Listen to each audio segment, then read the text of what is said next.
Ok, ok, c'est bon, on est parti. Donc, j'ai tout mis en place. Les gens peuvent envoyer des commentaires. Vous pouvez participer, comme a dit Myriam. Peut-être que Myriam, tu peux te représenter rapidement quand même pour ceux qui Pour être regardent. sûr que ce soit dans la boîte. Ok. Bienvenue à bord dans le voyage au cœur de la mort. Je fais partie du cycle de la vie. Donc, je m'appelle Myriam. Aujourd'hui, je suis coach de vie, coach business. Comment transformer ses rêves en réalité. Toute la méthodologie pas à pas simplifiée pour pouvoir vivre tous vos rêves, hein, parce que je l'ai fait moi-même, donc je sais que c'est possible. Et donc voilà. Il n'y a pas de hasard, il n'y a que des rencontres.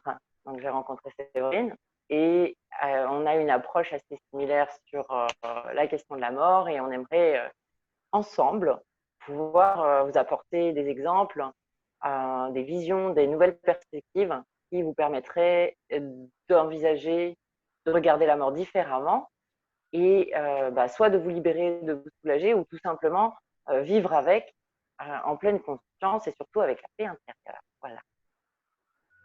En tout cas, je te remercie Myriam de m'avoir interpellée sur ce sujet parce que je trouve que c'est un sujet qui est très très intéressant, notamment au vu des derniers événements, hein, tout ce qui a été confinement, Covid, etc., et qui continue, on continue un petit peu, les médias continuent encore à nous en parler et puis à nous faire peur avec ça. Bon, chacun son avis, on n'est pas là pour parler de ça, mais ce que je sais, c'est que moi, c'est des discussions que j'ai beaucoup eues en fait, pendant la période de confinement de mars à juin, où du coup, la peur de la mort, elle était vachement présente en fait chez les gens, ça ressurgissait beaucoup. Et ça a fait émerger beaucoup de questionnements, beaucoup de ressentis, beaucoup de phobies, comme on dit, beaucoup de peur. Et donc, du coup, là, aujourd'hui, bah, tu me permets de pouvoir un peu en parler aussi. Tu nous permets de pouvoir en parler dans une période un peu plus cool parce que c'est les vacances, c'est voilà, des énergies un peu plus estivales. Donc, les gens, je pense, sont un peu moins confrontés à ça. Je crois qu'il y en a tout le temps, des personnes qui sont confrontées, mais en tout cas, on est moins dans une confrontation de masse, en fait, comme il y a pu avoir en mars, de mars au dernier jour du confinement. Ce qui a été intéressant, ce que j'ai beaucoup aimé dans ton approche également par rapport à ce sujet, c'est que comme tu l'as dit, on a une approche qui est assez similaire, mais qui est surtout en fait liée au fait qu'on ne voit pas la mort comme un point final à quelque chose, mais qu'on la voit plutôt comme déjà une transformation. D'accord. Est-ce que tu pourrais nous redire, moi j'avais beaucoup aimé comment tu disais en fait, comment tu voyais la transformation du corps après la mort, comment ça rentrait dans un cycle de vie finalement. Ça m'avait vachement marqué en fait, parce que moi j'avais pas. Enfin, voilà, on vit tous dans des choses différentes. Tu vois, moi j'ai un côté médium dont on parlera après qui fait que je la vois d'une certaine manière, mais du coup je vois, c'est au niveau de l'âme, de l'esprit, etc. Tu vois, c'est vrai que ça m'a vraiment interloqué en fait quand tu m'as fait cette démonstration en fait de la mort à travers le corps. Voilà, ça m'a vraiment surpris. Je trouve ça juste super en fait. Donc, Alors, ce qui s'est passé, c'est que je n'ai pas été quelqu'un qui a bien vécu la mort pendant longtemps. C'est-à-dire que j'ai perdu des membres de ma famille et je l'ai très mal vécu pendant plusieurs années. J'ai perdu des amis très très proches, très jeunes. Du coup, c'est vrai qu'on remet en question toute la vie en se disant, oh punaise, euh, genre avec mes amis, on se voyait déjà, ah ben dans 15 ans, on se rejoindra, on fera ça ensemble, on se reverra, on se racontera nos vies, blablabla. Bla, bla, bla. Et elles ont 20 ans et paf, elles disparaissent. 30 ans, paf, elles disparaissent. Et donc du coup, il y a aussi cette remise en question par rapport à qu'est-ce que j'attends moi de la vie.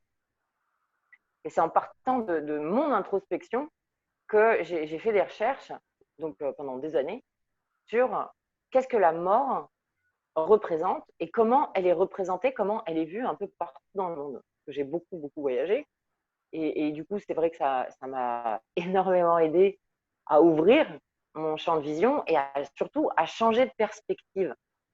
C'est-à-dire que, je reprends toujours le même exemple, vous prenez n'importe quelle bouteille d'eau, celle avec les étiquettes, vous la mettez devant vous, il y a quelqu'un en face de vous, la personne va voir cette bouteille d'eau, oui, elle va voir une face de l'étiquette, vous verrez la même bouteille d'eau avec une autre face de l'étiquette.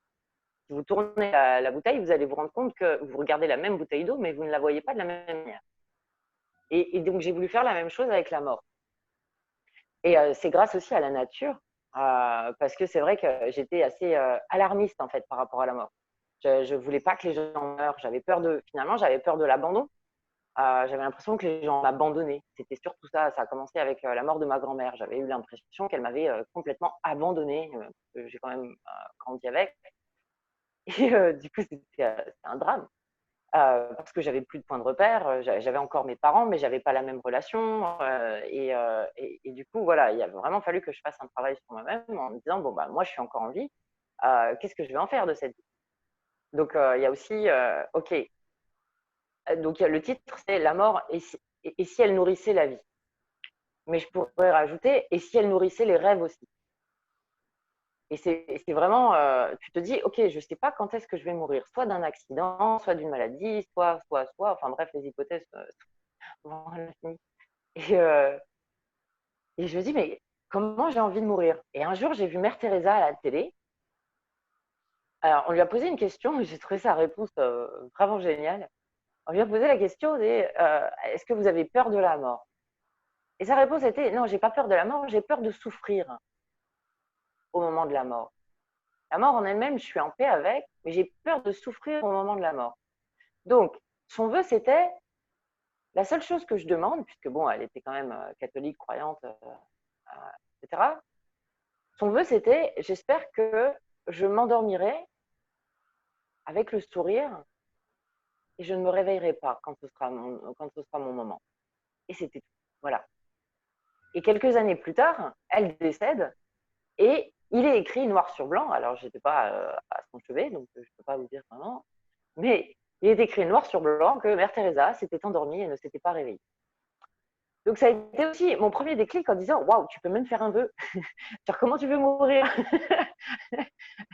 Donc, il y a une part de ok, quand on essaye de transformer ses rêves en réalité, il y a une part de visualisation. Donc, si ton rêve, c'est de mourir en paix, oui, tu peux le visualiser et éviter vraiment de souffrir. Et je vais vous dire à quel point c'est important parce que un jour, j'ai eu un accident sur un bateau. J'ai fait une chute de plus de 3 mètres. Donc, étant donné là où j'étais postée sur le bateau, étant donné la chute, je suis tombée sur le pont et il y avait là où vous attachez les amarres. En français, je ne sais pas, clit en anglais. Je crois que je sais pas en français en fait. Je le connais en anglais, je ne sais pas en français, désolé. Et c'était assez énorme parce que c'est un gros bateau. Je suis tombée en arrière et j'étais inconsciente. Je me suis réveillée, j'avais ce truc juste derrière la tête. Mais je me souviens qu'au moment de la chute, j'ai pris conscience de la gravité en fait de la chute.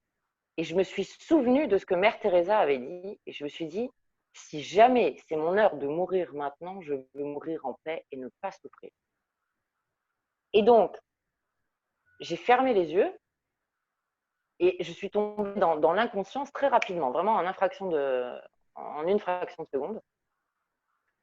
Et après, donc, dans ce moment d'inconscience, je n'ai aucune idée de combien de temps ça a duré, puisque j'avais personne autour de moi. Et je me souviens très bien que à un moment donné, donc j'avais les yeux fermés, mais je voyais une très grande lumière.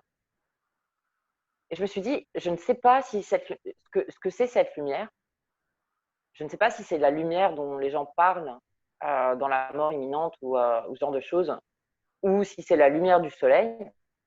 Mais dans tous les cas, voilà, je me sens bien, je suis en paix. J'ai ouvert les yeux, je ne pouvais pas bouger tout de suite. Et au bout d'un moment, j'ai réussi à me relever. Bon, après, ok, j'avais des fractures et tout ça, mais j'étais en vie, quoi. C'était ça le plus important. Je me suis dit, ok, on peut activer la visualisation jusqu'à ce point-là. Mais ce n'est pas encore le moment où vraiment j'en suis arrivée à complètement dédramatiser la mort. C'est vraiment en observant la nature, en me disant, ok, il y a le cycle de la vie et à quel point on est immortel. Donc, ce qui se passe, c'est qu'il y a une chose à l'intérieur de nous qui ne mourra jamais, c'est notre ADN. Donc, il y a des gens qui vont dire, oui, ton âme, etc. Oui, ok. Mais ça, c'est pas encore au stade où toutes les personnes peuvent l'accepter. Si j'en reviens à une conception qui serait, on va dire, terre à terre, où les gens peuvent s'identifier et n'ont pas d'autre choix que de l'observer devant eux, dans le jardin, dans la nature, quelle qu'elle soit autour de vous, c'est que, je posterai une photo d'ailleurs, hier, il y avait un petit oiseau qui est mort dans le poulailler. On prend ce petit oiseau qui est mort hier dans le poulailler, et si je l'avais laissé dans le poulailler, il y aurait eu des fourmis, des insectes qui seraient venus le manger. Il y aurait une partie qui serait tombée en décomposition. Et dans cette décomposition, ça aurait nourri la terre en tant qu'engrais. Donc, une autre partie pour les oiseaux. Et une autre partie, après, c'est à vous de juger comment vous voulez l'appeler. C'est l'âme, c'est peu importe. Ce qui est important, c'est que de toutes les manières, l'ADN de cet oiseau se sera retrouvé dans le corps et dans le sang des insectes ou de rapaces. L'ADN va nourrir la terre, parce que pour ceux qui font du compost, si vous voulez un compost vraiment pour augmenter la fertilité de vos terres, vous allez le faire en 3 phases. Donc, il y aura le compost avec les éléments organiques que vous mangez, que vous jetez, que vous laissez se décomposer. Vous allez par exemple aller dans un autre endroit, aller chercher dans la forêt un peu de terre pour nourrir votre compost et changer l'ADN, apporter une autre forme d'ADN. Et donc, dans la composition au moment de la mort, c'est ce qui se passe, c'est qu'on va apporter un nouvel ADN à un autre ADN. Donc, votre ADN en lui-même ne mourra jamais. Ça, il n'y a pas de… techniquement, c'est pas possible. Donc, quand les gens parlent de réincarnation, oui, ton ADN, quelque part, va être réincarné. Si on prend la poule, imaginons la poule qui va picorer dans la terre où l'oiseau s'est décomposé. Cette poule-là va manger une partie de l'ADN de cet oiseau qui est mort et qui est en décomposition. Donc, dans le prochain œuf qu'elle va pondre, il va y avoir une partie de l'ADN de cet oiseau en décomposition. J'ai pas envie que vous arrêtiez de manger parce que vous commencez à vous faire des films. C'est juste pour vous dire qu'au lieu de pleurer, au lieu de pleurer pour quelqu'un qu'on a perdu, c'est waouh, cette personne était formidable. J'aurais voulu que la terre entière la connaisse. Mais elle n'est plus là. Ok, elle n'est plus là. Si, elle est encore là. Elle continue de vivre, mais dans un autre, dans un état transformé. Et en plus, elle va vraiment nourrir le reste de la vie. Imaginez-vous, si tout le monde était encore en vie depuis la création de l'homme, peu importe sa vision de la création de l'homme, on n'a pas besoin de rentrer dans ce sujet-là. C'est juste depuis le début. Si tout le monde et tous les animaux et tous les insectes et tout était encore en vie, c'est-à-dire que même les feuilles sur les arbres ne tombaient pas, ok, on serait peut-être un peu surpeuplé. Donc, il a fallu, pour l'équilibre, trouver une solution. Donc, ça passe par la transformation. Et pour ceux qui sont en chimie, ou même les chefs, moi j'ai appris ça avec les chefs de cuisine, pas du tout en chimie. Les chefs de cuisine sont les premiers à répéter que rien ne se perd, tout se crée ou tout se transforme. Et c'est aussi une partie de ce qui m'a aidé à aller chercher, ok, comment c'est vrai, à quel point c'est vrai. Donc voilà, pour moi, tout se transforme. Elle nourrit, oui, la mort nourrit la vie prochaine. Et ce que j'invite aussi les gens à faire, moi ça m'a aidé, parce que je l'ai fait, c'est que si vous perdez quelqu'un,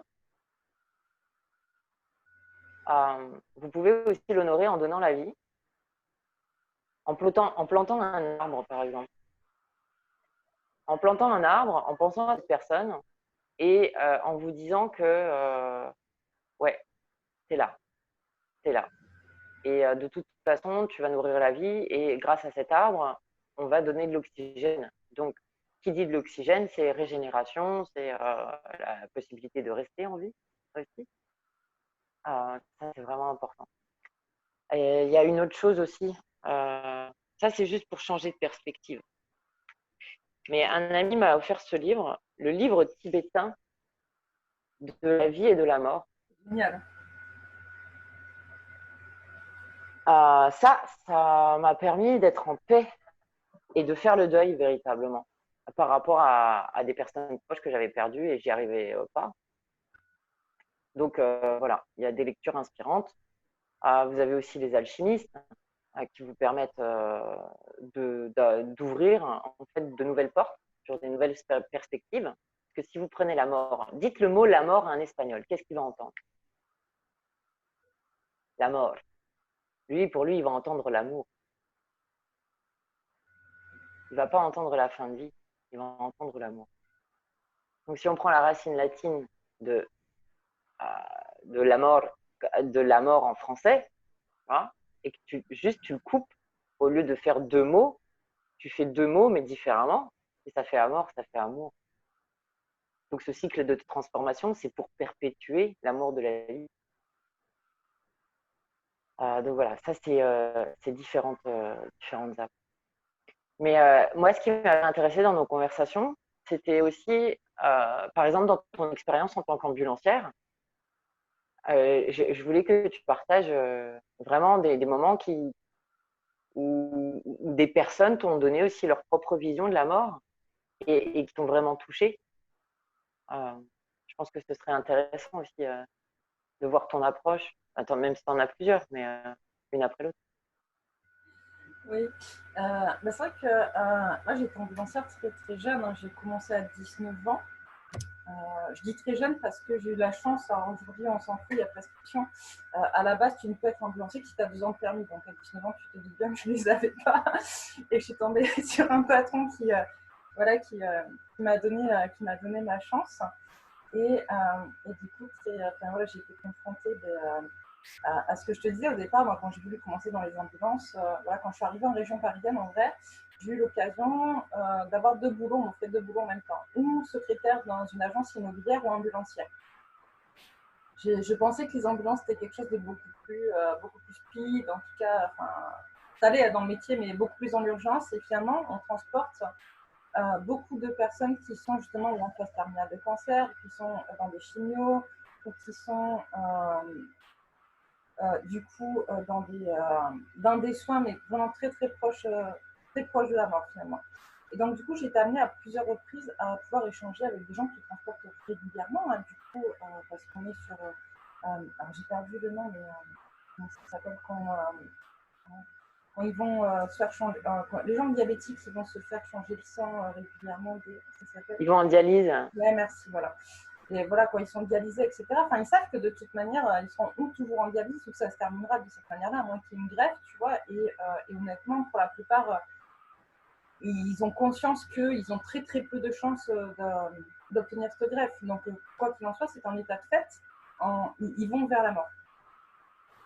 Et donc, tu es confronté constamment à des gens qui continuent à vivre en sachant qu'ils vont mourir, d'accord. Mais c'est pas comme nous, on sait, on continue à vivre en sachant qu'on va mourir, on sait pas quand, quoi, tu vois. Ils savent que prochainement, dans les semaines qui arrivent, voire maximum dans les mois qui arrivent, c'est terminé. Ils continuent malgré tout à se battre, mais ils savent que malheureusement, à l'état où ils en sont, en fait, il n'y a pas d'espoir. Ils se battent plus pour la famille, finalement, ils se battent plus pour ceux qui sont autour d'eux, comment dire, pour maintenir, pour grappiller encore, on va dire, des moments, des moments sympas avec les gens avec qui ils vivent, mais il n'y a pas de, il n'y a pas d'espoir. Ils savent très bien voilà, que c'est terminé, que ça va se terminer. Et donc, du coup, quand tu es face à la mort, quand tu es face à ton dernier moment, tu es obligé, enfin, moi j'ai pu l'observer avec toutes les personnes adultes, parce que je sais de quelle histoire tu parles et je vais en parler à la suite, voilà, qui est un peu plus impressionnante, en tout cas qui était beaucoup plus touchante. Les adultes, pour continuer à vivre, en fait, pour continuer et à accepter leur mort, vont, comment dire, vont se créer tout un tas de choses autour de la mort, pas comme si elle n'existait pas finalement, mais comme si, comme tu disais avec Mère Teresa, à un moment donné, je vais m'endormir, ce sera terminé, je ne me réveillerai pas. D'accord. Mais il y a une fatalité qui est beaucoup plus importante que celle que nous, on a finalement. Et du coup, je sais que moi, ça m'avait beaucoup touché, ça m'avait beaucoup appris à voir les choses différemment. Et quand tu dis la mort et si elle nourrissait la vie, le titre d'Angus Live, moi, je me suis rendu compte que justement d'être proche de la mort, ces gens-là, bah, du coup, ils prenaient conscience aussi de tout ce qu'ils n'avaient pas fait auparavant, de tout ce qu'ils n'avaient pas pu mettre en place et qui boostaient vraiment les gens autour d'eux à le faire. Tu vois, te dire, mais là, tu vois, en fait, finalement, moi, je vais mourir et je n'aurai pas l'occasion d'aller en voyage, je ne sais pas où, ou de essayer, ou de, je sais pas, ou de faire des choses plus, d'être plus proche de mes enfants, ou plus proche de ma famille, ou de faire plus de choses avec mes amis. Et, euh, et donc, il faut y aller, tu n'as pas le choix, en fait, tu dois le faire. On n'est pas là, finalement, quand voilà, ces gens qui sont proches de la mort t'expliquent que finalement, comment dire, toute ta vie, tout ce que tu crées dans ta vie, genre métro, boulot, dodo, il faut trouver des sous pour payer les factures, machin, certes, c'est important, tu vois, mais qu'en fait, en faisant ça continuellement dans un espèce de cycle, tu vois, où tu t'arrêtes jamais, tu es pris dans un tourbillon, bah, du coup, tu vis pas, tu vois, tu n'es pas en train de vivre. Donc, il faut vraiment prendre conscience de ça. Et puis, comme tu le disais aussi, donc il y a des histoires qui te marquent beaucoup histoire que je te racontais la dernière fois qui m'avait beaucoup touchée. À chaque fois que j'en parle, j'ai encore des frissons parce que c'était juste énorme. Donc, quand tu transportes des gens, donc tu transportes des gens de manière régulière et puis tu transportes aussi des gens de manière ponctuelle. Tu les prends d'un établissement, tu les amènes dans un autre établissement ou alors tu les ramènes chez eux et tu les reverras jamais. Et donc, dans ces cas-là, tu ne sais pas ce qu'ont les gens, puisqu'en fait, tu n'es pas censé savoir. Ils te le disent, ils ont envie de te le dire, mais voilà, il y a pas de. Il y a un secret médical qui fait que tu ne sais pas qui tu transportes. Enfin, tu as le nom de la personne que tu transportes, mais tu ne sais pas pourquoi elle est là, etc. Et donc, on transporte un petit garçon qui avait 4-5 ans, et on le ramène chez lui. Donc, c'était à Épinal, donc de Paris à Épinal, si je me rappelle, il y a plusieurs heures de route, en tout cas, avec sa maman. Et puis, donc, on ne sait pas trop pourquoi on le transporte. Et donc, il y a un moment donné, on les entend parler, on l'entend dire à sa mère sur le trajet, oui, mais t'inquiète pas, maman, de toute manière, même quand je serai plus là, je serai toujours à tes côtés, je prendrai toujours soin de toi, je serai toujours avec toi, donc t'inquiète pas. Et on comprend en fait qu'on ramène le petit garçon mourir chez lui. Il est pareil, qu'il est très malade et que du coup, en fait, il n'y a pas d'espoir et qu'il rentre mourir chez lui. Et donc, du coup, toi, je te dis à chaque fois, c'est horrible parce que du coup, à chaque fois, ça réveille des choses. Euh, et, euh, et donc la maman était en pleurs, bien évidemment, dans l'ambulance. Donc avec mon collègue, on prend le parti de mettre en place, de rigoler avec eux, d'essayer de les sortir un peu de ça, de dire des blagues et tout.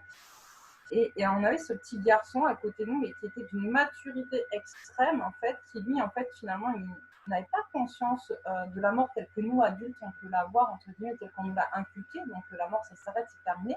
Lui, il expliquait que derrière ça, de toute manière, même quand il serait plus là physiquement, il serait quand même là. Tu vois, il serait quand même avec elle. Il serait toujours. Et je pense que l'histoire, elle est là. C'est qu'en fait, les enfants savent, comme tu dis, que c'est un cycle, en fait, et qu'il n'y a pas de début et de fin. Finalement, il n'y a pas de fin et ça s'arrête. Ils ont conscience qu'il y a quelque chose qui continue après, tu vois, parce que c'est pas possible que ça s'arrête, tu vois. Et on dit souvent que les enfants, ils détiennent toutes les connaissances et qu'ils arrivent avec toutes les connaissances sur Terre. Et quand tu es face à des enfants comme ça qui t'expliquent, ouais, ok, je vais mourir, mais en fait je meurs pas, quoi, tu vois, mon corps sera plus là, mais moi, je serai toujours là avec toi, tu vois, et je vais toujours te souvenir quoi qu'il arrive, et je serai toujours à tes côtés. Bah, tu prends conscience que quelque part, ils n'ont pas tort. Alors moi, je dis ça parce que, comme je te disais aussi, en tant que médium, c'est quelque chose que voilà, je continue, enfin voilà, je peux être en communication avec des gens qui sont décédés et qui sont plus là physiquement, qui sont plus incarnés, comme je dis, tu vois, sur Terre, mais où il y a quand même encore une existence, il y a quand même encore une conscience, il y a des choses qui se passent, etc. Après, il y a différents niveaux, mais ça, on n'est pas là pour en parler aujourd'hui, tu vois. Mais, et du coup, je pense, et c'est ce que je te disais, que moi-même, enfant, finalement, la première personne qui est décédée dans ma famille, c'est mon arrière-grand-mère, c'est ce que j'expliquais aussi tout à l'heure, et elle m'a élevée jusqu'à mes 3 ans. Et elle est décédée, je crois, un mois avant mes 3 ans, un truc comme ça. Bon, elle était très malade, mais en gros, j'étais tout le temps avec elle, quasi de ma naissance à sa mort. Et en fait, quand elle est morte, on m'a pas dit qu'elle est morte. On m'a dit, non, non, ben, elle est malade, elle est à l'hôpital. Mais tu peux pas y aller, tu es trop petit. D'accord. Et du fait qu'on m'ait pas dit qu'elle était morte, en fait, et que je la reverrai plus, mais moi, je me suis mis dans ma tête que bon, ben, un jour, j'allais la revoir, et je suis restée vraiment là-dedans, en la maintenant en vie, finalement, dans mon esprit. Et c'est quand j'ai eu 7 ans que j'ai appris complètement qu'elle était morte, en me disant, mais moi, je suis grande maintenant, donc je peux aller la voir à l'hôpital. Et tout le monde avait pensé que j'aurais oublié cette histoire-là parce que j'étais petite et qu'en général, bon, bah, quand tu grandis, tu as tendance à oublier les souvenirs ou tu fais pas forcément, tu n'es pas dans une continuité avec les gens, quoi, tu vois, c'est quand même très différent.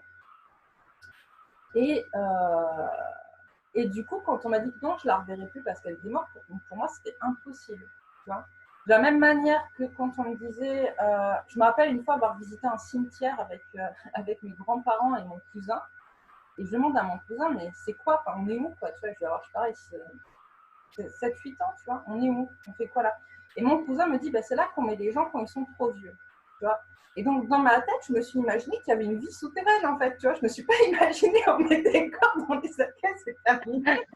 Je me suis imaginé qu'il y avait une vie souterraine où il y avait que des vieux. Donc, c'était impossible pour moi d'imaginer. J'ai jamais pu entendre. Enfin, je pense que même quand on a essayé de me dire, j'ai jamais pu entendre. J'ai toujours su que ça ne se terminait pas, qu'il n'y avait pas, c'était pas parce que ton corps incarné avait fini son travail. Hein, et c'est un peu ça aussi, était périmé finalement. Tu vois, c'est un peu. Voilà. Hein, et qu'il n'y avait pas quelque chose après, qu'il n'y avait pas quelque chose qui continuait. Comme je t'ai dit également, j'ai senti mon arrière-grand-père mourir quand j'avais 14 ans. Voilà, où j'ai senti me dire, mais voilà, c'est terminé, en gros, je quitte mon corps physique.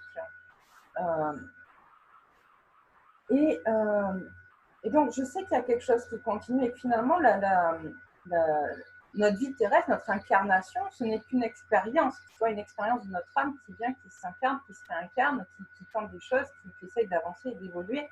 Et donc, ça nourrit aussi la vie dans le sens où, à chaque fois, finalement, c'est comme dans notre vie, dans notre vie, on fait prendre d'expérience, d'accord? On prend des leçons, on fait des erreurs, on avance, on rétablit, on tombe, on se relève, etc. Tu vois? Ben là, c'est pareil, chaque incarnation, finalement, vient nourrir la vie dans le sens où elle tire des leçons de ses vies précédentes, elle tire des leçons de ses expériences dans ses vies précédentes, elle revient tester autre chose, elle revient mettre en place d'autres choses, et c'est ce qui fait qu'on se retrouve avec une humanité qui avance en fait et qui prend de plus en plus aussi conscience de ce qui se passe autour d'elle, tu vois. Il y a pas de, pour moi, il n'y a pas de. La mort, elle nourrit vraiment la vie à tous les niveaux. Elle a nourri au niveau physique, terrestre, comme tu as pu si bien le décrire. Elle nourrit aussi au niveau de ton esprit quand tu es en vie et que tu côtoies la mort et qu'en fait tu te rends compte que finalement, s'il n'y avait pas de mort, je pense que si on ne devait pas mourir, s'il n'y avait pas cette crainte, cette peur un petit peu finalement de la mort, les gens s'embourberaient encore plus dans leur vie et feraient encore moins de choses en fait finalement, parce que du coup il n'y a pas de, il y a pas de date limite. Tu vois, quand il y a une date limite, quand il y a une deadline, d'accord, c'est là où tu te mets en action et que tu te dis non mais moi j'ai envie de vivre, quoi, tu vois, j'ai envie de faire ça, il faut que je fasse ça, il faut que je mette en place des actes, il faut que j'avance, j'ai pas le choix. Bon, là, cette date limite, on ne sait pas quand elle arrive, quand elle tombe. Donc, du coup, c'est ce qui est censé booster encore plus, finalement, les gens à vivre, tu vois. Malheureusement, malheureusement aujourd'hui, enfin, ça a toujours été depuis longtemps, mais les êtres humains ont tellement une vision de la mort qui est faussée, tu vois, que du coup, au lieu de les booster, au lieu de les pousser, finalement, à vivre, bah, tu as l'impression que justement elle est proche un petit peu, tu vois, dans leur vie ils la fuient en se déconnectant d'elle et en étant tout le temps constamment dans du métro, boulot, dodo, je ne pense pas, je n'y pense pas, tu vois. Et finalement, quand ils s'y confrontent, moi parfois je me dis, alors, je vais un peu loin, je sais que ça ne plaira pas à tout le monde, mais parfois je me dis, tu vois, moi, quand je fais un enterrement, ben, ça me gonfle. Ça me gonfle de voir des gens qui disent, ouais, alors il a été merveilleux, il a été gentil, machin, etc. Non, putain, il n'a pas vécu, quoi. Tu vois, la personne, elle a fait quoi? Elle a juste bossé, trimé comme une malade, pas réalisé ses rêves. Enfin, tu vois, et je pense que justement, c'est là que ça doit servir de tremplin aussi aux autres pour dire, ouais, non, non, mais moi, en fait, tu vois, je ne veux pas faire ça, tu vois. Et nous, on est tous, en fait, de manière très hypocrite à dire oui, ce qu'il a fait de bien. Donc, c'est bien ce qu'il a fait de bien, tu vois, et c'est beau que ce soit reconnu. Mais le problème, c'est que la plupart des personnes, je suis désolée, quand elles arrivent à leur mort et quand on les enterre, il y a quelque chose de tout ce qu'ils n'ont surtout pas vécu, en fait, tout ce qu'ils n'ont surtout pas fait, tout ce qu'ils n'ont surtout pas mis en place. Et justement aussi pour fuir un petit peu cette mort-là, parce que finalement, tu as l'impression que plus tu vis, plus tu mets en place des choses et plus tu te rapproches de la mort, tu vois.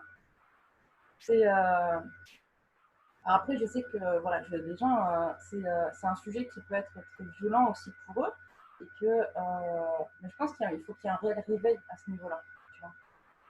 Alors, il y a plusieurs choses. Tout à l'heure, J'aimais bien parce que bon, tu parlais de la notion de l'âme. Et une autre manière de lire la mort, c'est l'âme or. Ouais. Comme les alchimistes en général utilisent beaucoup ça. Et ils disent aussi trépassé.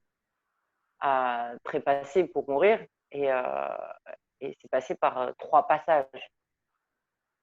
Euh, donc voilà, mais ça, on pourra faire une autre émission sur le sujet. Et l'autre chose aussi, c'est j'ai rencontré énormément de personnes qui ont guéri de maladies graves, notamment des cancers. Et le point commun entre ces personnes qui ne se connaissent pas, de cultures différentes, c'est que qu'est-ce que le cancer a fait? Déjà, si on reprend aussi la maladie, le mal a dit, qu'est-ce que le mal t'a dit? Pourquoi tu es malade? Qu'est-ce que ton corps, quel est le message que ton corps essaye de te passer? Et encore une fois, avec l'ADN, notamment tout ce qui est maladie héréditaire, demande-toi pourquoi tu es en vie aujourd'hui. Est-ce qu'une partie de ta responsabilité dans cette vie d'aujourd'hui n'est pas justement de guérir les blessures qui sont inscrites dans ton ADN? De trouver cette solution en partant du postulat, le mal a dit. Ok, le mal a dit depuis de génération en génération, etc. Mais qu'est-ce que toi, tu veux casser dans cette chaîne? Il y a beaucoup de choses à dire par rapport à l'âme. Or, aussi, les Anglais ont construit une machine.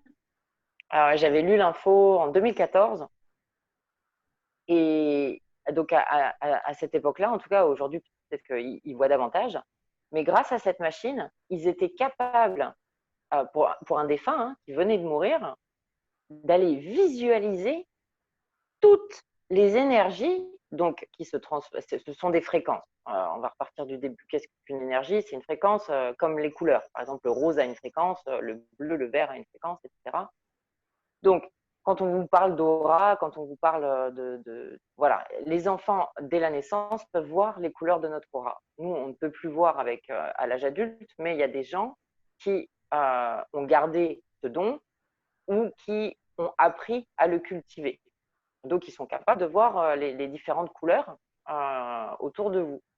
Et cette machine-là, ce qu'elle a réussi à faire, c'est que justement, elle voyait toutes les couleurs de fréquences qui émanaient du corps. Et pendant 3 semaines, cette énergie-là, cette fréquence-là de vie, cette transformation, donc effectivement, elle s'élève du corps et elle commence à partir en flottaison.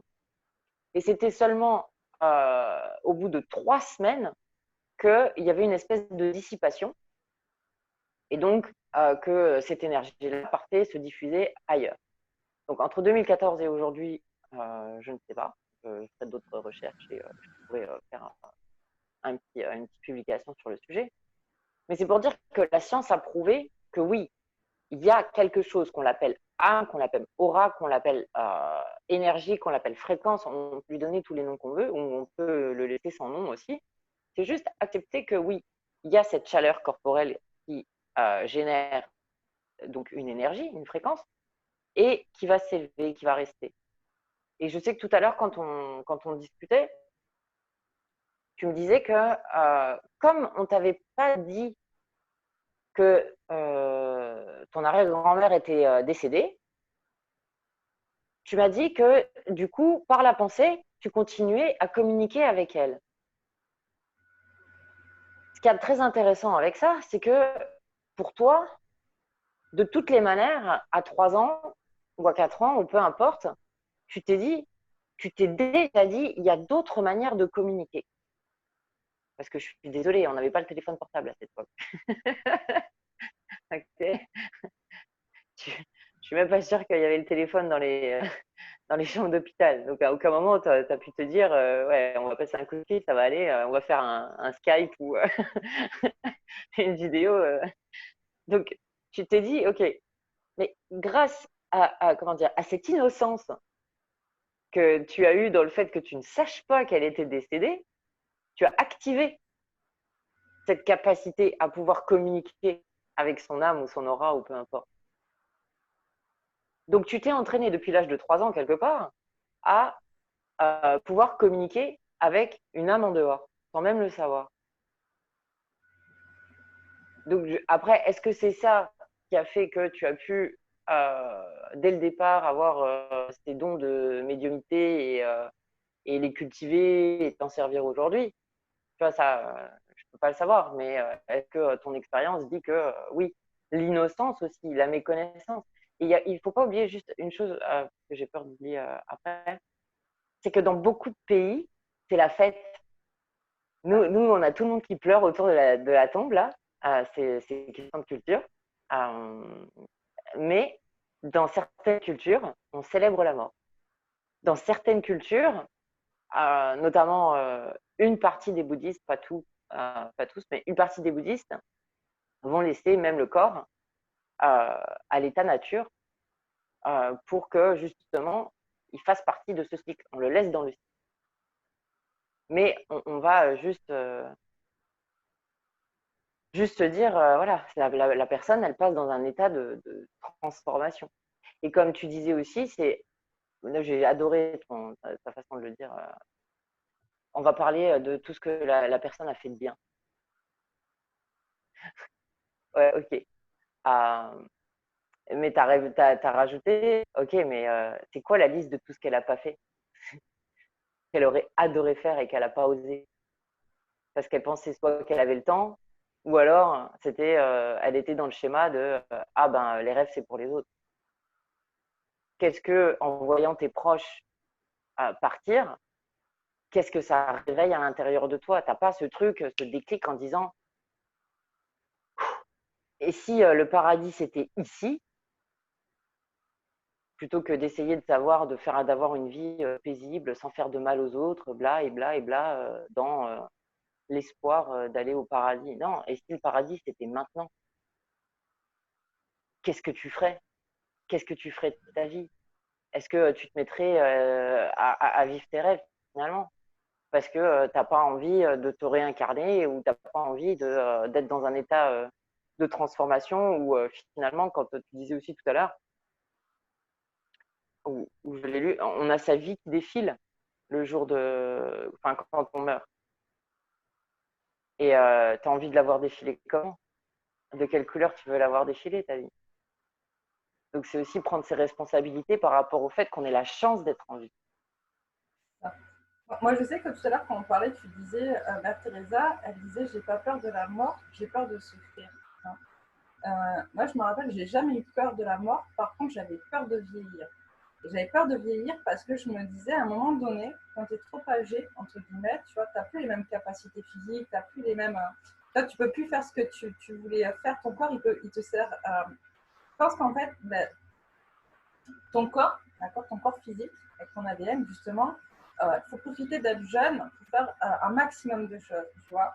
Et à un moment donné où il ne peut plus, justement, faire tout ce que tu as envie de faire, c'est transmettre, du coup, tout ce que tu as appris, des expériences que tu as pu faire avec ton corps, tu vois. Et moi, je me rappelle, voilà, j'avais vraiment peur de vieillir parce que je me disais, mais si je vieillis, mais je ne pourrais plus rien faire. Tu vois, il y a un moment donné, tu peux plus, je sais pas, bon, je cours pas, hein, personnellement, je suis pas sportive, mais tu peux plus aller courir si tu as envie d'aller courir, ou tu peux plus aller. Moi, j'aime beaucoup faire, par exemple, des via ferrata, tu vois, où, tu vois, je suis pas sportive, mais c'est quand même assez physique, les via ferrata. Alors, je sais qu'à un certain âge, enfin, tu vois, quand tu as 80 piges, tu peux plus le faire, quoi, tu vois. Mais faut que tu expliques, je pense que c'est. Pardon. Est-ce que tu peux expliquer ce que c'est? Une via ferrata. Ouais. La Via Ferrata, en fait, c'est entre l'acrobranche et l'escalade. En fait, tu vois, ça se situe en moyenne montagne ou en montagne. Et en fait, c'est des parcours un peu comme en acrobranche, mais en milieu naturel. Et en fait, logiquement, alors maintenant, ils en font des payantes sous forme un peu d'accompagnement, machin, etc. Mais à la base, c'est à des endroits, en fait, c'est gratuit. C'est l'office du tourisme du lieu qui s'en occupe. Et en fait, tu as tout un parcours où tu es accroché avec un baudrier et un filin, en fait, si tu veux, mais tu es en montagne, en fait, tu vois, et tu passes par-dessus des rochers. Ça peut être descendre dans des gravités, dans des cavités, puis remonter le long d'une paroi. Ça peut être faire tout le flanc de la montagne comme ça, en mode escalade. Et puis au milieu, tu as des éléments un peu comme dans les acrobranches, tu vois, des ponts de singes, des machins, des plateformes à traverser pour passer d'une paroi à une autre, des choses comme ça, tu vois. Et c'est hyper sympa. Moi, je trouve ça mieux que l'acrobranche parce que du coup, c'est vraiment un milieu naturel. Et c'est moins difficile que l'escalade parce que du coup, tu as quand même vachement d'appui dans les cavités. Enfin, ils mettent quand même des trucs où tu peux t'accrocher, quoi, tu vois. Voilà, donc c'est entre les deux. Mais il en reste, après, tu as différents niveaux de difficulté aussi, tu vois. Mais c'est voilà, c'est un moment où tu te sens vachement libre parce que du coup, moi j'ai fait j'ai fait une ferrata, je me rappelle, tu as 500 mètres de vide en dessous de toi, quoi, tu vois, tu as l'impression de ne pas voir le sol. Tu sais que tu es accroché, tu risques rien, mais quand même. Tu es quand même là aussi maître, parce que c'est comme en acrobranche, tu es quand même maître de ta vie, dans le sens où tu es censé, tu as deux filins pour t'accrocher, et si tu les accroches pas, tu as quand même des risques en fait. Tu vois, ou si tu accroches mal, machin, voilà. Donc il y a un côté un peu quand même, comment dire, d'adrénaline là-dedans, tu vois. Mais, euh, mais bref, voilà. Toi, par exemple, ce genre de truc, ou même d'autres choses, je sais pas, par exemple, conduire. Il y a un moment donné, tu peux plus vraiment conduire, quoi, tu vois. Moi, je vois, j'ai ma grand-mère, j'adore ma grand-mère. Hein, je sais qu'elle n'a pas fait de vie, elle ne me regarde pas, mais je sais que j'ai d'autres personnes qui pourront peut-être te raconter ce que je suis en train de raconter sur elle, qui a 84 ans et qui, je trouve qu'il y a j'étais encore en région parisienne, donc il y a 4 ans de ça, m'appelle et me dit oh là là, bah, très drôle et tout, tu sais quoi, l'autre jour, j'ai loupé la rocade et en fait, je me suis infiltrée sur la mauvaise voie, quoi, tu vois. Et elle, ça la faisait rire. Elle me disait, bon, après, je me disais, c'est pas grave, il y a un terre-plein au milieu, mais j'avais passé par-dessus. Je fais, t'as une Clio, mamie, t'as pas un 4x4, t'aurais fait quoi? Ben, tu vois, je pense qu'à un moment donné, il faut arrêter, tout le monde n'est plus en capacité de conduire. Voilà, tu vois. Mais ce genre de truc, enfin, ouais, si tu peux plus faire, du coup, t'es enfermé chez toi. Enfin, tu vois, il y a plein de choses comme ça qui, à un moment donné, font que parce que tu vis, tu n'es plus en capacité de faire des choses. Et moi, c'est ça qui me faisait peur. C'est ce côté, ne plus être en capacité de faire des choses pour soi, pour les autres, ne plus être en capacité de s'occuper de soi, de devoir faire appel à d'autres personnes pour s'occuper de toi, c'est d'être un peu en dépendance finalement, tu vois. Et, et je pense que ça aussi, il y a beaucoup de gens finalement qui allient la mort à la dépendance. Tu vois, la dépendance aux autres, où tu n'as pas le choix. En fait, arrive un moment donné où tu peux plus t'occuper de toi-même. Tu peux plus, ça peut aller dans des cas extrêmes, hein, donc à devoir, quand tu changes des couches, si tu n'es plus en capacité de te lever pour aller aux toilettes, hein, c'est très bête, mais c'est quand même vachement douloureux, je pense. Et pour l'ego, c'est quand même vachement pas cool. Donc voilà. Mais, euh, Mais ouais, est-ce que finalement, justement, tu vois, et que ce soit dans la peur de vieillir ou dans la peur de la mort, on est toujours dans cette peur de changement d'état, finalement. Tu vois. C'est ça, peur du changement. Alors, il y a des choses aussi, parce que j'ai eu la même peur que toi. Moi, personnellement, je voulais mourir jeune parce que je voulais pas, à un moment donné, être grabataire, être dépendante. Je voulais pas non plus être un poids pour quelqu'un, que ce soit une institution ou la famille ou peu importe. Je me suis dit, ouais, c'est mieux de mourir jeune. Je sais pas, j'étais adolescente quand j'avais dit. Ouais. Et finalement, au fur et à mesure des voyages, notamment en régate de voilier, là, j'étais juste bluffée. Une partie de l'équipage, donc c'était équipage de partout du monde, complètement hétérogène en termes de classe sociale. Hein, là, il y avait quand même toutes les classes sociales, y compris celles qui sont très hautes, et tous les âges, jusqu'à 81 ans. Et alors, ce qu'il y avait d'extraordinaire, c'est que ces personnes-là, il y avait plusieurs personnes de 70 ans et 2 personnes de 80 et plus. Ces personnes-là étaient tellement énergiques, elles ne m'auraient pas dit leur âge, je n'aurais jamais pu m'en douter. Une énergie tellement débordante que elles se levaient plus tôt que les personnes qui avaient 20 ou 30 ans. Elles étaient au taquet. Pendant la régate, elles étaient au bon endroit, au bon moment. Mais c'était tellement hallucinant qu'on a gagné. C'est-à-dire qu'on a enchaîné les podiums. Donc, avec des bateaux qui faisaient ça. Enfin, tu vois, c'est pas vraiment on avait un bon bateau, mais j'étais sur plusieurs bateaux. Donc, j'ai pu le vérifier sur différents bateaux, différentes structures de bateaux, différentes classes aussi dans les régates. Il y a différentes classes. Et finalement, quel que soit le bateau, quelle que soit la classe, on était sur des podiums. Donc, il y a l'état d'esprit et il y a l'hygiène de vie. Donc, toujours grâce à la mer, je me suis retrouvée à cuisiner. Voilà, j'étais chef sur les yachts, mais j'ai pas fait l'école de cuisine. Donc, à chaque fois que j'étais marin sur un bateau et qu'il y avait un chef, j'essayais d'apprendre de ces chefs-là. Ce qui s'est passé, c'est que j'ai rencontré assez tôt, finalement, des personnes qui étaient dans la nutrition. Donc, c'était plus que des chefs. Ils étaient vraiment sur le local, parce que tu voyages énormément hein, avec le bateau. Donc, tu essayes toujours d'acheter des produits locaux, frais. Et au fur et à mesure, j'ai commencé à apprendre aussi les propriétés des fruits et des légumes. Donc, bon, moi, je suis végétarienne, pescatarienne. Je mange quand même un peu de poisson, pas de pêcher, pas d'élevage. Mais j'ai appris au fur et à mesure et en fonction des endroits où j'allais, à les propriétés. Et grâce à ça, je me suis rendu compte que, tous les médicaments étaient dans la nature. Je l'ai testé.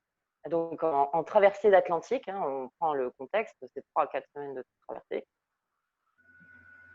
Grâce à la nourriture végétarienne et l'exigence du capitaine, donc tout un équipage qui passe un mois en mer, tout le monde se dit comment ça va être possible, vous arrivez épuisé, vous n'allez pas tenir vos quarts de nuit parce que tu es 24 heures sur 24, 7 jours sur 7, ok, tu n'as pas de congé.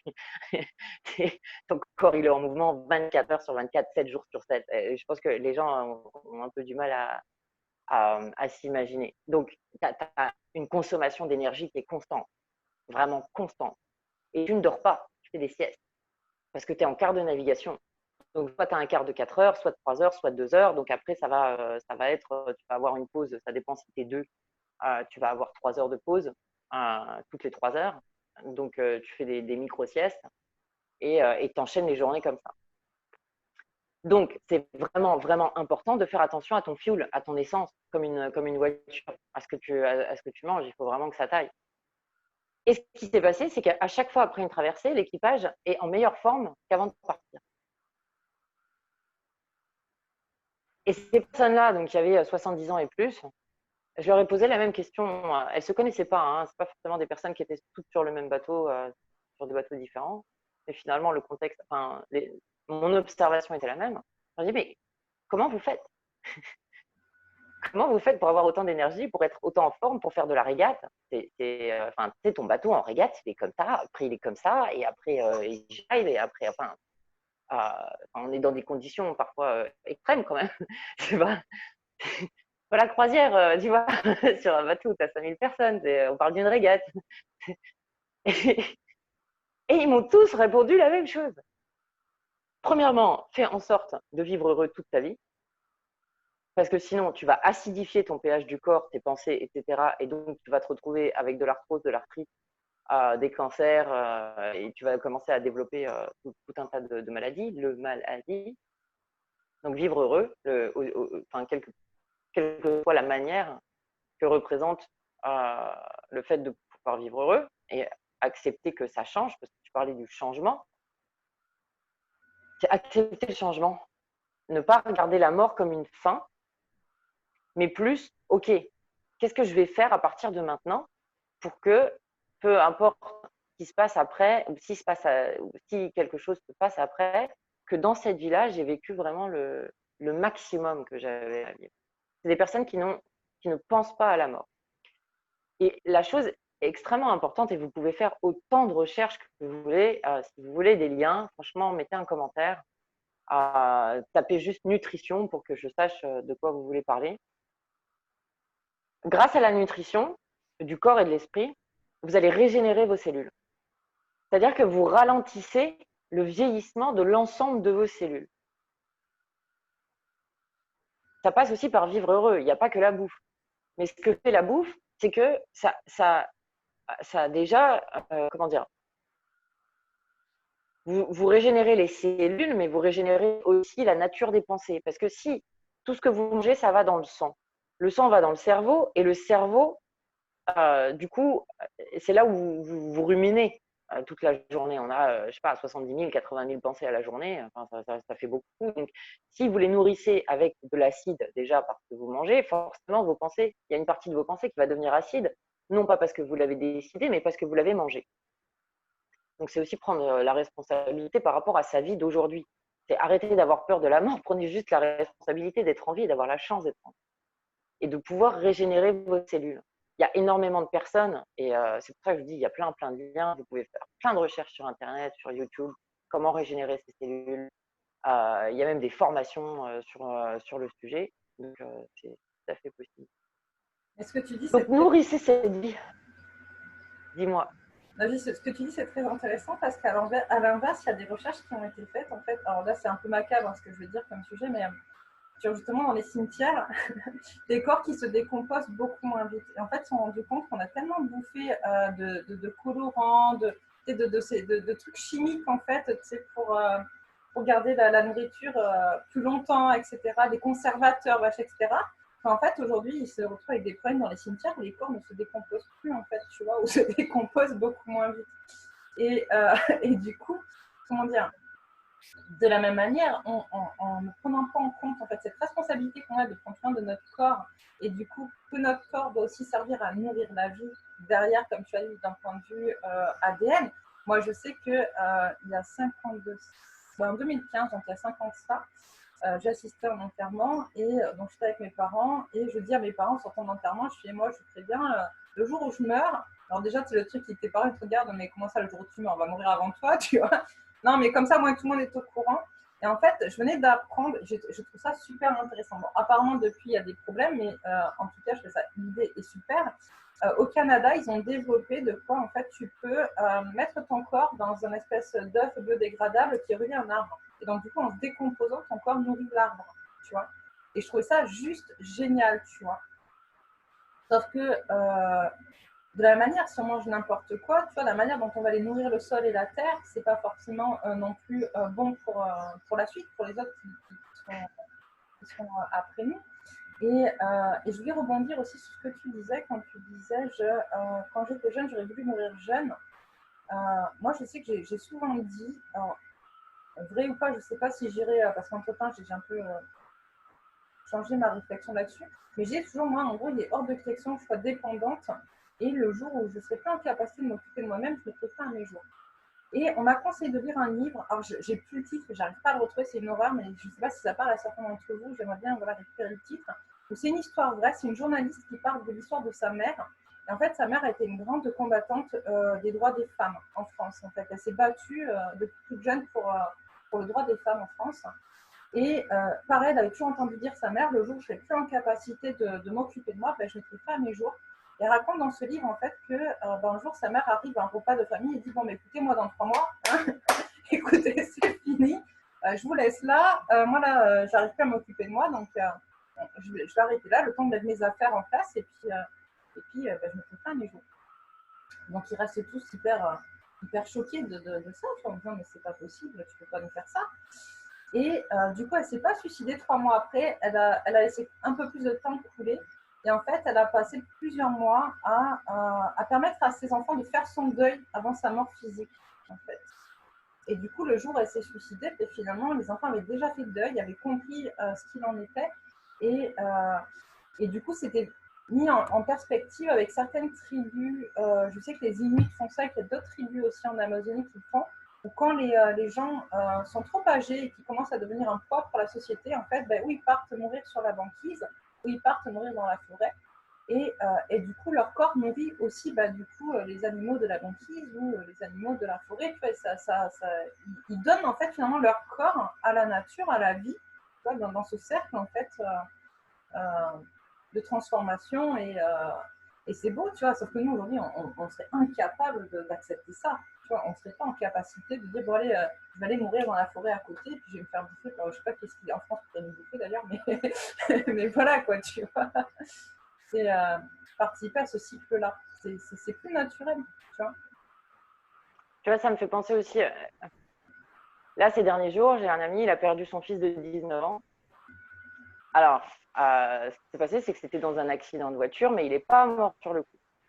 Il s'est retrouvé en soins intensifs pendant plus d'une semaine, donc aux États-Unis. Donc, on s'imagine que voilà, l'accès aux soins n'est absolument pas le même qu'en France ou d'autres pays où il y a un système de sécurité sociale. Donc, Franchement, oui, j'espère que les gens prendront la responsabilité de leur vie et apprécier ce que vous avez déjà. Parce qu'aux États-Unis, c'est pas du tout la même. Mais bon, je sais pas comment financièrement ils ont réussi à, si c'était que la famille ou la famille et les amis, enfin, certainement toute la famille qui a mis l'argent qu'il fallait parce qu'ils ont été très loin dans essayer de le maintenir en vie à 19 ans parce qu'il avait des telles commotions cérébrales qu'il avait enfin, sa tête était prête à exploser. Hein. Donc ils ont été jusqu'à l'intervention crânienne, etc. Et ils ont créé un groupe où ils demandaient vraiment aux gens justement de prier et de faire en sorte que parce que le miracle existe. Donc dans ce groupe, il y a des personnes qui ont survécu au même type d'accident, au même type de soins, au même type d'opération. Et tu le voyais, hein, de toute façon, ils étaient déformés, etc. Et qui ont dit oui, le miracle a marché avec moi. Donc tout le monde était là en train d'essayer de prier pour que le miracle arrive. Et finalement, après la dernière intervention, il s'est passé une journée sans qu'on ait une nouvelle. Et le lendemain, il a posté et en disant que son fils avait repris vie. Et en fait, ce qu'ils ont fait, c'est qu'ils ont réussi à faire le deuil. Tu dis avec ce temps où ils ont forcé finalement la vie quelque part. Mais ça leur a permis aussi de prendre cette semaine-là pour déjà faire le deuil. Et du coup, il est devenu donneur d'organes. Et donc, ils ont été capables dans la publication de dire, ah ben voilà, notre fils, il a son foie là, il a ses reins là, il a son cœur là. Et donc, voilà, c'est aussi une manière de nourrir d'autres vies. Mais voilà, et moi j'ai beaucoup de pensées, vraiment, toutes mes sincères condoléances à tous mes amis, toutes mes amies qui ont perdu quelqu'un en ce moment, parce qu'il y en a beaucoup. Le deuil n'est pas forcément quelque chose d'évident, et c'est aussi pour ça qu'il y a cette émission. Donc voilà, si jamais vous voulez être inspiré, si jamais vous voulez en parler, n'hésitez pas à me contacter. Je le ferai avec plaisir. J'enverrai même des liens ou des petits livres. Et voilà, je suis avec vous. C'est juste ça. C'est juste pour que en fait, C'est ça, c'est important. C'est important de faire le deuil, c'est important même si moi, par exemple, je suis pas forcée, enfin, je suis pas croyante dans une religion, quoi. Je ne suis pas une religion en particulier. Et pour autant, pour avoir assisté, par exemple, à des enterrements où il n'y a pas justement, ils ne sont pas accompagnés par une messe ou par quelque chose de religieux autour. Je trouve ça, mais c'est tellement mal organisé que je trouve ça t'as l'impression justement que la personne, elle n'a pas compté. Finalement, c'est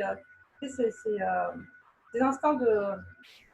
Parce que nous, en France, bon, ben, on a beaucoup d'églises, donc du coup, ces instants, ils vont faire des messes dans les églises pour les enterrements. S'il n'y avait pas ça, je pense que les gens ne pourraient pas passer à autre chose. Tu vois, et les enterrements civils que j'ai pu faire, finalement, où en gros, tu as deux bonhommes en noir, en costard cravate, c'est un peu la Man in Black, tu vois, en plus, quoi, tu vois, c'est vachement c'est un peu bizarre. Qui te disent, bon, bah, vous avez quelque chose à dire sur la personne, puis la personne qui cause parce que ça n'a pas été préparé, parce que, bah non, bon, bah, ok, c'est bon, allez hop, on fout ça dans le caveau, et puis c'est terminé. Malgré tout, ça manque en fait de quelque chose, tu vois. Ça manque de. Et je pense que ça a été les enterrements civils que j'ai pu faire ont laissé un goût d'amertume finalement après, tu vois, après l'enterrement. Alors que quand tu fais des enterrements religieux, finalement, il y a quand même quelque chose où quand tu ressors de là, tu te sens apaisé malgré tout. Tu vois, comme si tu avais libéré un poids. Alors, c'est important ce que tu dis et je voudrais que tu me dises comment tu pourrais changer ta perspective par rapport à ça. Parce que tout au début, tu parlais très justement du Covid, du corona, ou peu importe comment les gens le connaissent, qui s'est passé et ça n'a pas été forcément communiqué. Et j'en parle parce que j'ai quelqu'un de proche qui a perdu son père. et qui n'a pas pu faire le deuil parce qu'elle n'était pas dans la même région. Et pour des mesures de sécurité, n'a pas été autorisée à rejoindre son père. Il lui-même était médecin dans un hôpital. Hein. Mais il est mort seul chez lui, tu vois, avec, alors je ne sais pas si c'est lui en soins intensifs, mais en tout cas, sa famille, ses 2 enfants et ses petits-enfants n'ont pas été autorisés à aller enterrer le corps de leur père. Du coup, il n'y a pas eu comment dire, cet événement provoqué, créé par l'homme, par la société ou par la religion, en disant voilà, tu as été honoré. Et j'ai trouvé ça dur de ne pas laisser les gens prendre leurs responsabilités par rapport au fait qu'ils ne puissent pas aller à un enterrement et juste en disant bon bah voilà, tu décides de faire ça, mais après tu pars en quarantaine. T'amuses pas à reprendre ta vie d'après, pourquoi contaminer les autres? Tu vois, on peut toujours essayer de trouver des solutions. D'un autre côté, c'est quelle peut être l'autre approche, comment faire le deuil quand tu ne peux pas enterrer. Et je pense aussi, par exemple, à toutes les femmes qui avortent. Elles ne peuvent pas enterrer. Donc, même si elles sont confrontées à la mort, à une mort interne, comment elles font pour passer à autre chose? Tu vois, comment elles font pour accepter finalement que oui, ça fait partie, il y a des décisions à prendre, ça peut être pour des raisons différentes, mais Alors je travaille beaucoup par protocole énergétique en fait. En fait, je pense qu'à un moment donné, il faut se détacher un peu de la partie matérielle. C'est-à-dire que, quel que soit le sujet, le corps, il n'est pas là. Là, on parle de personnes qui sont décédées, qui ont été enterrées, on ne fera pas les grands enterrés. C'est pas possible. Par contre, quand on fait un enterrement, quand on participe à un enterrement, je veux dire, on enterre une boîte. Pour beaucoup d'entre nous, d'accord, certains vont aller voir le cercueil plein, mais il y en a beaucoup qui vont finalement voir le cercueil une fois qu'il est fermé et qui n'ont pas forcément, qui savent qu'il y a quelque chose à l'intérieur, qu'il y a un corps à l'intérieur, mais finalement, en vrai, si tu n'es pas allé voir, tu ne sais pas si, donc tu ne te rattaches pas au corps matériel de la personne, mais à l'image que tu en avais de lui et que tu mets dans cette boîte-là. Et donc moi, pour ça, je travaille beaucoup par protocole énergétique. On va refaire un enterrement, et pas forcément un enterrement grandeur nature, machin, etc., mais un enterrement avec une boîte, avec des photos de la personne, à dire ce qu'on a à dire sur la personne, justement à refaire en fait cette reconnaissance que l'autre a vécu de ce qu'il a, fait, de ce qu'il n'a pas fait. Alors, j'aime bien, comme je disais tout à l'heure, les trucs hypocrites, c'est pas trop mon truc. On va dire ce qu'il a fait, ce qu'il n'a pas fait, parce qu'il faut que sa mort, elle serve aussi à quelque chose pour les personnes qui restent. C'est pas dire que, voilà, c'est aussi dire, dans notre parcours, j'ai fait des expériences, il y en a qui ont marché, d'autres pas. Il y en a que j'aurais pu faire que j'ai pas fait pour telle et telle raison, donc c'était d'autres expériences aussi. Et voilà, se servir un peu de tout ça et aller enterrer cette boîte-là après quelque part, tu vois, dans le jardin, je sais pas, dans une forêt, n'importe où, pour dire bon, ça y est, on met un terme à un cycle, à une histoire, à quelque chose. Et on doit prendre en fait des leçons de tout ça aussi derrière, tu vois. Quand tu parlais d'avortement, moi je sais que j'ai fait une fausse couche et ça a été un moment qui a été très douloureux parce que ça faisait 2 ans que j'étais tombée enceinte. Donc forcément, ça a été très difficile pour moi. C'est arrivé à une période très particulière dans ma vie et avec du recul, je me dis heureusement que j'ai fait cette fausse couche-là parce que derrière, sinon, enfin, je ne sais pas comment ça se serait passé. Mais du coup, je m'étais tellement accrochée à l'âme de ce bébé, si tu veux, que du coup, cette âme, elle est restée avec moi pendant plusieurs années. Okay, et c'est justement en travaillant ça avec un autre thérapeute, okay, parce que moi, je n'avais pas forcément pris conscience de ça, en fait. Je sentais qu'il y avait quelque chose autour de moi, mais je n'étais pas encore aussi évoluée dans ma médiumnité. Tu vois, donc, je ne savais pas trop ce qui se passait. Et c'est un autre thérapeute qui me dit, mais toi, tu as fait une fausse couche, tu as perdu un bébé. Et je me dis, bah oui, quand tu regardes, comment il se... tu vois. Et du coup, on a travaillé avec lui, justement, sur accompagner cette âme à repartir de là où elle est, de là où elle venait. Et justement de faire le deuil du coup, pour le coup de l'enfant qui n'a pas été, tu vois, parce que c'est pas arrivé à terme, donc faire le deuil de cet enfant qui n'a pas été. en sachant que j'ai quand même eu la chance de faire une fausse couche très précoce, donc c'était pas, comment dire, c'était plus moi finalement le besoin que j'avais d'avoir cet enfant-là que j'ai pas perdu un bébé de 5-6 mois ou de 4-5 mois, tu vois, c'était un bébé, je crois que ça faisait un mois et demi que j'étais enceinte, tu vois. Mais c'était juste quelque chose que je voulais tellement, que j'attendais depuis tellement longtemps. Et voilà, je m'étais fait toute une histoire sur ce bébé-là, ce bébé futur qui allait arriver, où tu commences à parler de prénom, de machin, etc., tout ce que tu veux, enfin, tu commences à anticiper pas mal de choses. Et du coup, souvent, c'est ça, finalement, on n'est pas attaché au corps, on n'est pas attaché à la matière, de l'autre, on est attaché à ce que ça représente pour nous, à ce qu'on attend qu'on n'aura plus, ou à ce qu'on avait qu'on n'aura plus, ou à ce qu'on aurait aimé faire mais qu'on n'a pas fait, que du coup, on regrette de ne pas avoir fait parce que l'autre n'est plus là. C'est pas une attache, finalement, vraiment au corps ou à la matière, tu vois. C'est ça qui est... Souvent, c'est ce que je dis aux gens, en fait, quand ils n'arrivent pas à faire le deuil d'une personne, il y a un côté, encore une fois, un peu égoïste, tu vois, à ça. C'est que du coup, tu n'arrives pas à accepter les changements que ça apporte dans ta vie, le fait que cette personne, elle sera peut-être plus là, je ne sais pas, pour t'aider, ou quand on perd un parent, par exemple, on se dit, ah bah tiens, ma maman, elle sera plus là pour m'aider à faire ci, mon père, il sera plus là pour m'aider à faire ça, ou bah, si je vais pas bien, je ne pourrais pas aller pleurer chez mon père ou chez ma mère, j'en sais rien, je te dis des choses comme ça, tu vois. Ou, et finalement, c'est plus, c'est le deuil de ce qu'on n'arrive pas à faire, c'est le deuil de ce que l'autre nous apporte, ou en fait, ou de la relation qu'on avait avec l'autre. Pas c'est pas le deuil de son corps physique, tu vois, du toucher. Et ça, finalement, quand tu prends conscience que, comme on disait tout à l'heure, de l'âme hors du corps, bah, tu te rends compte qu'il n'y a pas de deuil à faire, en fait, parce que tu es toujours en relation. Moi, je suis toujours en relation avec une de mes grand-mères. Et du coup, tu te rends compte, en fait, qu'il y a encore quelque chose. Après, ils sont toujours là avec nous, en fait. À partir du moment où tu leur demandes, en fait, tu vois, à partir du moment où ils savent qu'ils peuvent venir t'aider. Et on le sait tous, en vrai. Si on regarde bien, on a tous des signes autour de nous, tu vois. C'est juste qu'on ne veut pas les voir, tu vois. Où tu vas, comment dire, attendre quelque chose, une réponse, etc. Tu vas sentir, on a quand même des sensations, des ressentis, mais on a du mal à les accepter parce que si on les accepte, ça veut dire qu'on entre dans quelque chose de tellement plus grand que nous et qui fait peur aussi. Tu vois. C'est ça, c'est toujours lié aux peurs. Peur du changement, peur de l'abandon, peur de ne plus avoir, peur de manquer d'amour de cette personne, ou peur, enfin, il y a une liste de peurs en fonction de chaque personne qui peut être longue. Et toutes ces peurs, comme tu disais tout à l'heure, finalement, elles sont liées à l'ego. Donc, c'est juste cette manière d'aller.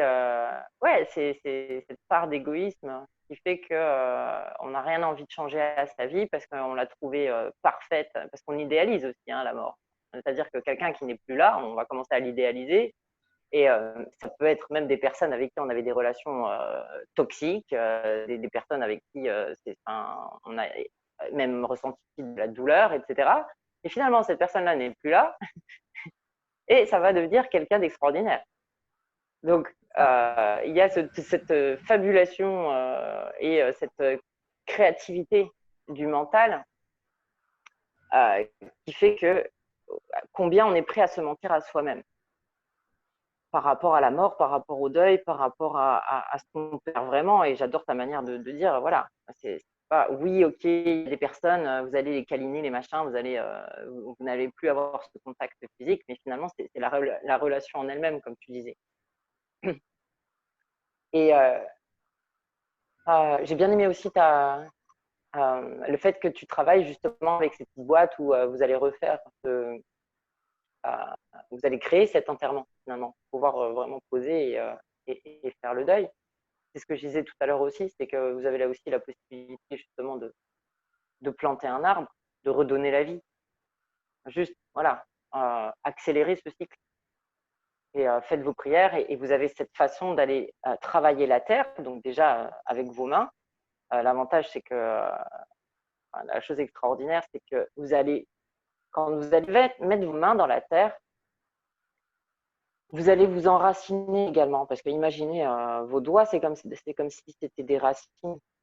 Donc, allez travailler cette terre avec les mains, allez vous enraciner, allez enraciner l'amour que vous avez pour cette personne et qui perdurera et qui donnera vie et qui donnera ce quelque chose. Et l'autre chose, c'est que quand vous allez plonger vos mains dans la terre ou toucher la terre, il y a d'extraordinaire, c'est que vous pouvez aussi vous détacher, vous libérer de toute la souffrance.